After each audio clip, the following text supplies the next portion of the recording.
मैं आपको गारंटी के साथ कहता हूँ, अगर आपने फजर भी पढ़ी या ज़ोहर भी पढ़ी है, असर और मगरिब और इशा भी पढ़ी है,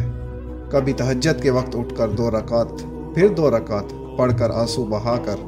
अपना दर्द अपने रब के सामने रख कर देखें, बड़ा सुकून मिलता है। लोगों के सामने रोएंगे ना,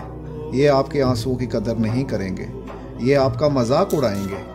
ये बैठकर कहेंगे यार फलां बंदा मगरमच्छ के आंसू निकालता है। ओ भाई, यहाँ अपना कोई मर जाए ना और अगर कोई रोए तो लोग कहते हैं कि यार देखो ये दिखावे के आंसू हैं, और अगर ना रोए तो कहते हैं कितना सख्त दिल है।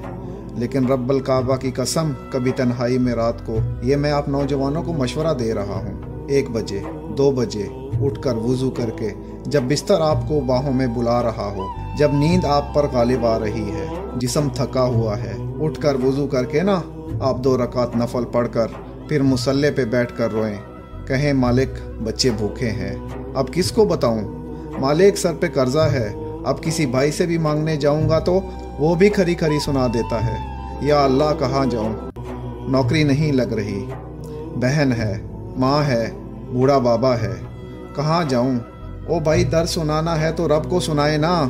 तकलीफ़ सुनानी है तो रब को सुनाए, रब हमारे आंसुओं की कदर करता है। ओ भाई, इकबाल कहते हैं न जहाँ में कहीं इमाम मिली, जो इमाम मिली तो कहाँ मिली, मेरे जुर्म खानाए ख़राब को तेरे अफू बंदा नवाज हूँ। कोई काबिल हो तो हम शान कई देते हैं, ढूंढने वालों को दुनिया भी नहीं देते। अस्सलामु अलैकुम वरहमतुल्लाहि वबरकातुहू।